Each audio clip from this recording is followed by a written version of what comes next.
Bismillahirrahmanirrahim. Assalamualaikum warahmatullahi wabarakatuh dan selamat malam. Yang saya hormati Bapak Kepala Dinas Deperindakin Kota Palu, Bapak Samsul, teman-teman media yang masih tetap setia dan kami banggakan. Hari ini Rabu tanggal 12 Agustus tahun 2020, kami dari Satgas Pemantauan dan Pengendalian Penyebaran COVID-19 Kota Palu akan merilis updating data pemantauan COVID-19 di Kota Palu. Untuk kasus pelaku perjalanan, hari ini dilaporkan 138 kasus pelaku perjalanan.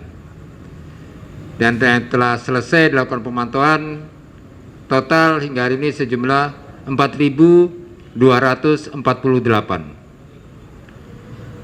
Untuk kasus orang tanpa gejala, hari ini dilaporkan 1 kasus yang masih dilakukan pemantauan, dan yang telah selesai dilakukan pemantauan sejumlah total 511. Untuk kasus orang dalam pemantauan, hari ini dilaporkan ada 3 kasus, dan 3 kasus ini telah dirawat di Rumah Sakit Anutapura dan Rumah Sakit Undata, hingga total yang masih dilakukan pemantauan untuk kasus orang dalam pemantauan sejumlah 16, dan yang telah selesai dilakukan pemantauan total hingga hari ini 425.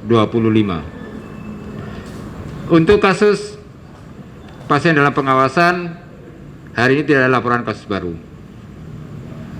Untuk kasus terkonfirmasi COVID-19 Kota Palu, hari ini dilaporkan ada 1 kasus baru. 1 kasus baru ini hasil tracking ada riwayat perjalanan dari Makassar dan Jakarta.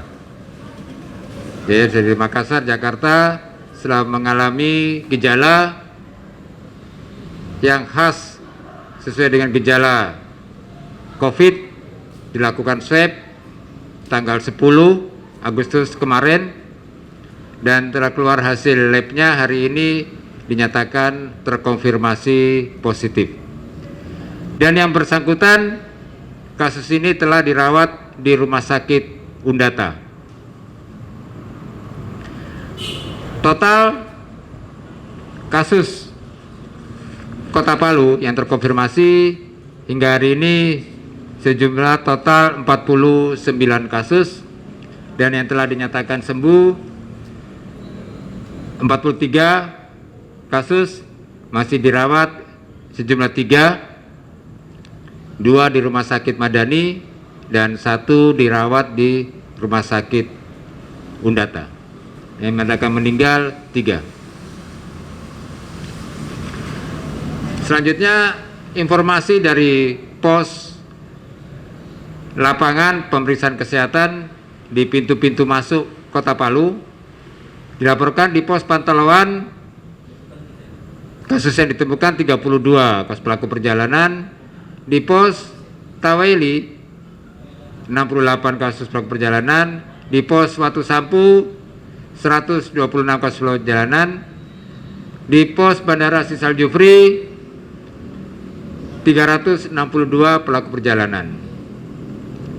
Sekali lagi informasi bahwa di pos pemeriksaan, terutama di pintu-pintu masuk Kota Palu ini, ya, telah sedemikian efektif untuk menyaring kasus-kasus terutama dari pelaku-pelaku perjalanan, sehingga bisa terdeteksi lebih awal kasus-kasus yang masuk di Kota Palu. Mudah-mudahan pos-pos pemeriksaan ini akan lebih efektif dan efisien ke depannya. Untuk informasi dari pondok perawatan di asrama haji, kasus yang masih dirawat sejumlah 3 kasus. Kasus ODP itu dari pelaku perjalanan yang hasil screening di pos lapangan pemeriksaan kesehatan.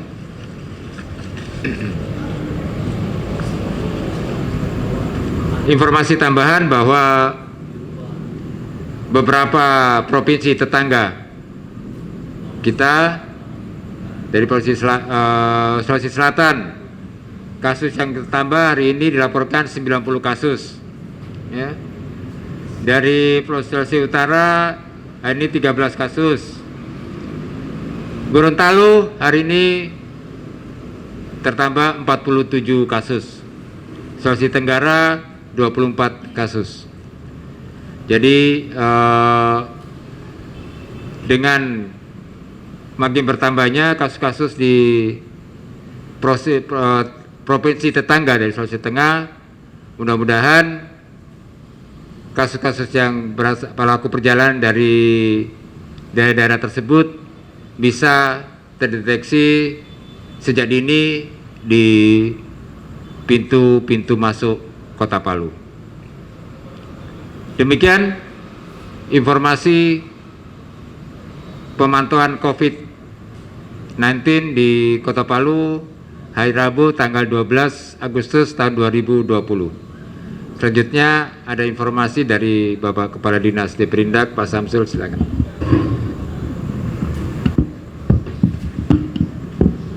Baik, terima kasih. Assalamualaikum warahmatullahi wabarakatuh.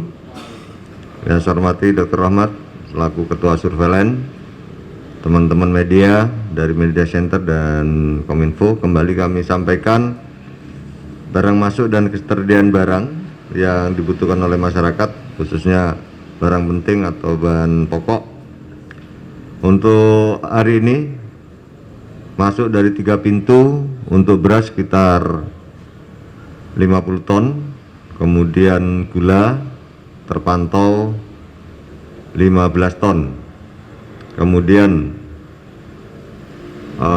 ikan 3 ton, kemudian untuk sayur-sayuran sekitar 4 ton untuk masuk ke Kota Palu. Sementara ketersediaan barang untuk di distributor BUMN tersedia sekitar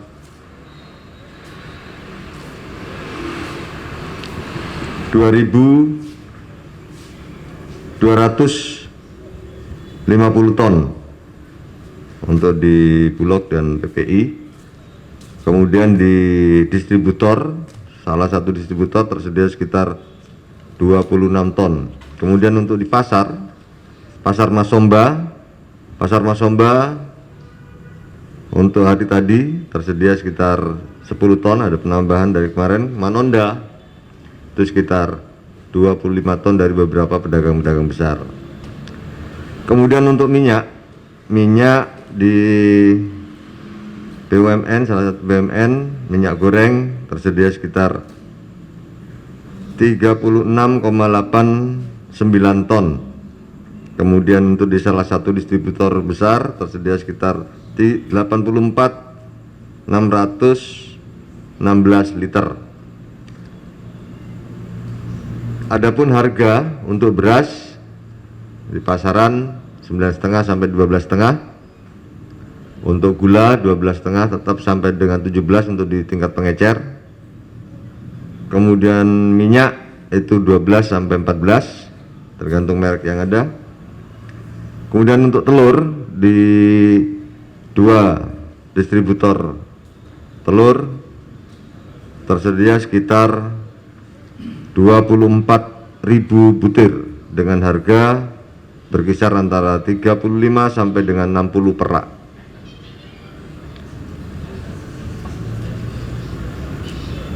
Terkait dengan minyak gas 3 kilo, salah satu distri agen tersedia 1.680 tabung. Tambahan penjelasan dari kemarin kaitannya dengan gas yang 3 kilo, kami sudah melakukan rapat koordinasi tadi dari Hiswana Migas, Pertamina, dan juga pihak aparat keamanan, khususnya tadi yang sempat berkoordinasi dengan kami adalah dari Polda. Kita sampaikan juga, memang kita tanyakan di pihak Pertamina ketersediaan gas 3 kilo cukup, dan bahkan untuk yang 5,5 kilo dan 12 kilo menunjukkan perkembangan setiap harinya agak kenaikan yang cukup tinggi, khususnya berdasarkan diskusi tadi sebelum Lebaran perharinya itu dikeluarkan atau didistribusikan sekitar 20 ton, 27 ton.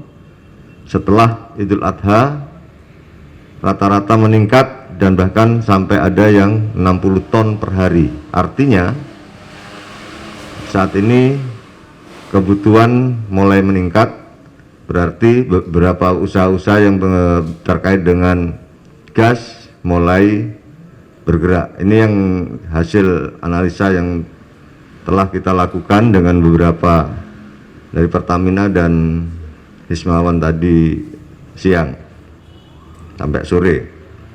Kemudian memang di lapangan diakui terjadi penjualan-penjualan di kios-kios yang sebenarnya, khususnya yang 3 kilo yang sebenarnya bukan tempat untuk menjual yang 3 kilo, karena yang 3 kilo itu distribusinya adalah ke pangkalan-pangkalan yang telah disepakati ataupun yang disetujui oleh pihak Pertamina dan Hismawan Migas. Dan ini kami sementara dengan beberapa instansi terkait melakukan turun lapangan untuk memantau daripada gas 3 kilo ini. Itu penjelasan tambahan, sehingga sebenarnya untuk gas 3 kilo, kemudian gas 5,5 dan 12 kilo, kondisinya untuk Kota Palu masih mencukupi. Kemudian tambahan, seperti yang telah disampaikan oleh Dr. Rahmat tadi, Ketua Surveilan, haruslah kita akui bahwasanya pandemi COVID-19 sampai saat ini masih belum selesai. Oleh karenanya kami tidak mungkin untuk menjaga satu persatu masyarakat terkait dengan penyakit yang ada pandemi, maka kita berharap pada masyarakat Kota Palu umumnya dan khususnya para pedagang dan konsumen yang melakukan transaksi perdagangan di pasar-pasar tradisional untuk menjaga diri masing-masing dengan cara menggunakan masker, sering melakukan cuci tangan, dan sebisa mungkin untuk menjaga jarak di dalam melakukan transaksi. Oleh karenanya kami tidak berharap terjadinya penyebaran ataupun penularan COVID-19 melalui pasar-pasar tradisional. Dan kami berharap juga masyarakat Kota Palu selalu waspada, karena memang nanti COVID-19 selalu akan mengincar kita, dan kami mohon agar tetap menggunakan protokol COVID-19. Demikian pula pada pasar-pasar modern, saya berharap agar tetap menggunakan protokol COVID-19. Dan kami mengucapkan terima kasih selama ini masih menggunakan protokol COVID-19, sehingga perkembangan ataupun penularan daripada COVID-19 di Kota Palu masih dalam situasi yang datar dibandingkan dengan beberapa daerah-daerah lain, khususnya yang dari provinsi lain. Seperti halnya telah disampaikan, memang rata-rata saat ini yang terkonfirmasi positif merupakan pelaku perjalanan, khususnya dari Kota Makassar, itu yang dari saat ini dengan pertamanya sekitar 11 dok ya, 11 orang itu melakukan pelaku perjalanan dari Kota Makassar.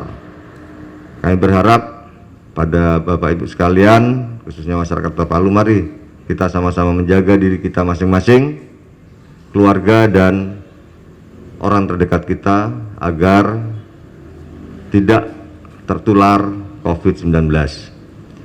Saya kira itu yang dapat kami sampaikan, lebih kurangnya mohon maaf. Wassalamualaikum warahmatullahi wabarakatuh. Demikian update data pemantauan COVID-19 di Kota Palu dan informasi yang berkaitan dalam rangka pengendalian penyebaran COVID-19 di Kota Palu ini. Untuk seluruh masyarakat Kota Palu tetap menjalankan protokol kesehatan dalam melawan dan mencegah COVID ini. Karena pandemi COVID masih belum berakhir, ya, sehingga mari kita sama-sama menjaga keselamatan orang lain, keselamatan keluarga kita, keselamatan diri kita sendiri dengan menjalankan protokol kesehatan untuk mencegah COVID. Bersama pasti kita bisa cegah dan lawan COVID-19.